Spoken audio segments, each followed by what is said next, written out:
আজ 29 সেপ্টেম্বর 2025। দৈনিক কালের কণ্ঠ পত্রিকার প্রধান শিরোনাম: স্কুলের যোগ্যতায় নেই তবু 20 বিশ্ববিদ্যালয়।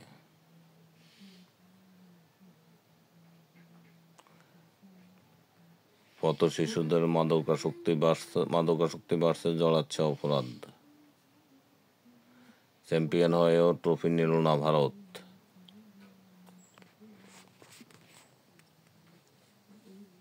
খাগড়াছড়িতে 144 ধারার মধ্যেই সংঘর্ষে নিহত 3। দুর্গোৎসব মহাষষ্ঠীতে দেবী দুর্গাকে বরণ শেষে আজ মহাসপ্তমী।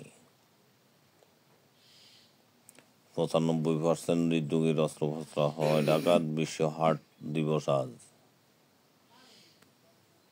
আওয়ামী লীগের নেতাকর্মীদের পাইকারি হারে গ্রেপ্তার করা হচ্ছে, গোলাম মাওলা রনি। 47তম বিসিএস প্রিলির ফল প্রকাশ, উত্তীর্ণ 10,644 জন। ফেসবুকে ক্রীড়া উপদেষ্টা ও সাকিবের পাল্টাপাল্টি স্ট্যাটাস। দুর্গাপূজায় থাকবে আনসার বিডিপির 2 লক্ষাধিক সদস্য।